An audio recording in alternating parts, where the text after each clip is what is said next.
Hi YouTube friends, welcome back to Hamilton Hollow Homestead. I am going to go through the seed packets for the tomatoes that I have been growing and giving away pretty much to my friends. Hope for their gardens. I wanted to just show them, because they don't know unless they've done their own research, what these plants are going to look like once they start growing them. So I wanted to show the seed packets and the pictures on them so that they would know what to expect. But before I get into that, I wanted to just mention to those of us here in Pennsylvania, the Penn State Extension Office has a lot of courses online right now that you can register for that are free, that normally cost money, as long as you register by April 30th. So I'm going to put the link in the show notes below so that you'll be able to just click. But it's extension.psu.edu. That's where you want to go. There's a lot of, I've taken one course so far just about biodiversity and how, if you're going to other people's farms, how to keep from contaminating their farms and how to not bring contaminants or pathogens back to your own farm. So that was very interesting. I'm going to do a few more. I need to register for those by April 30th. They also have some webinars that you can register for, and they have their own individual registration dates, so you want to check that out.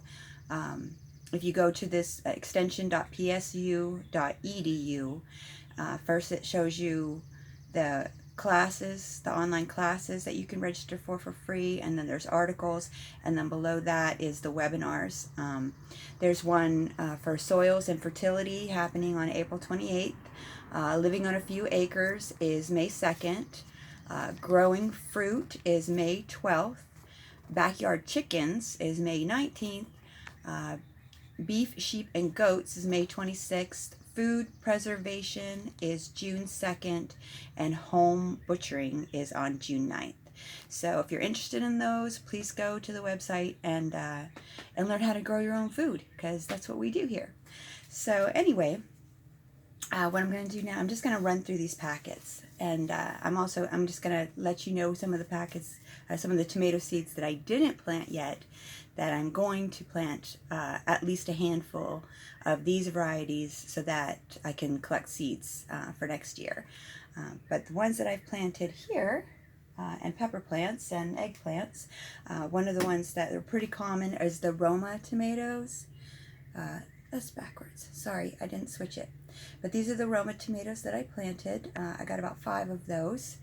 Those are going to be for my spaghetti sauces and stuff that I'm going to be canning this year. I have never done any canning before, so I may go to this and do this webinar for food preservation, because that's something that I do want to do, so we have food throughout the year.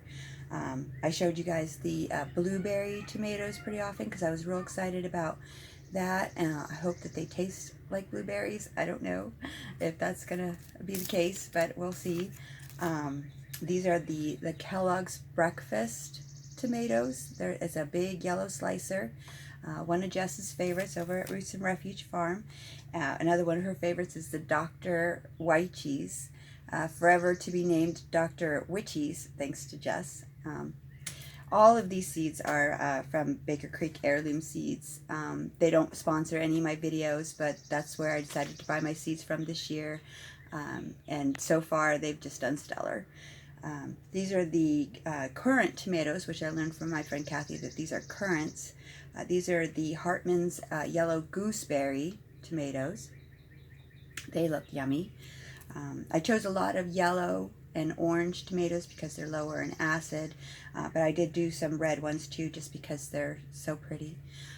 These are the Chadwick cherry tomatoes. They look big in the picture.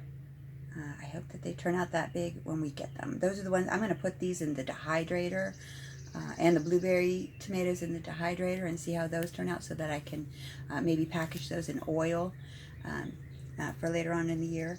And this one, when I saw this picture, I just thought it looked so yummy. This is the pineapple tomato. It is an orange slicer.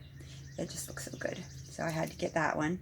And these are the ground cherries. I don't know if this is the pineapple ground cherry. It doesn't say that. It just said a ground cherry used by the Pilgrims. It has a tart sweet, and they use it for pies, jams, and preserves.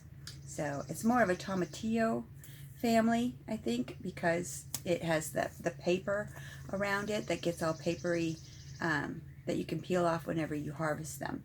But so we're going to see how that one turns out. This is the Paul Robeson tomato. This is one of my last tomato varieties I'm going to show you.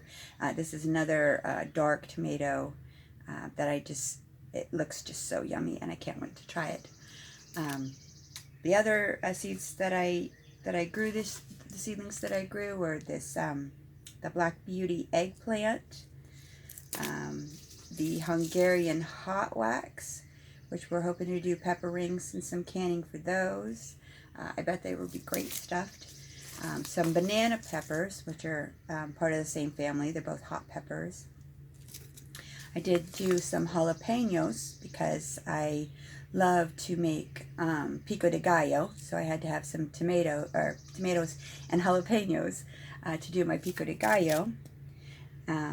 And these are the, I can't pronounce this German name, but these are the paprika peppers.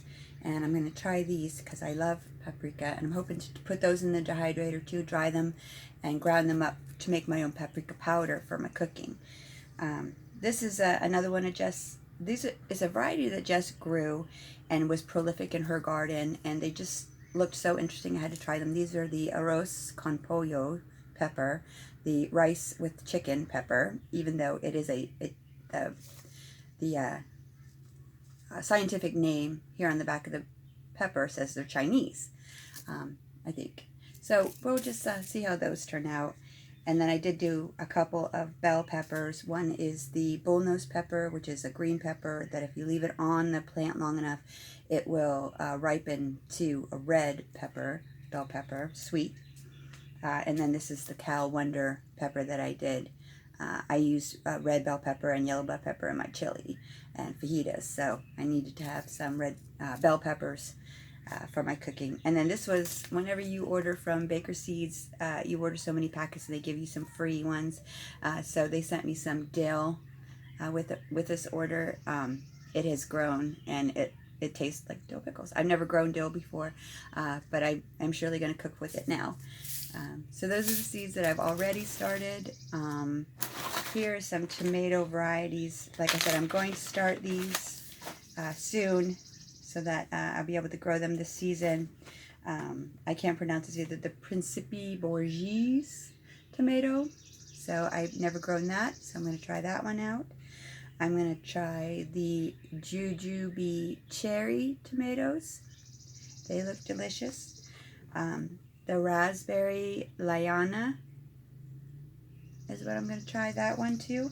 And this is a classic beefsteak. I'm going to need some of these too for my tomato sauces and salsas when I do my canning.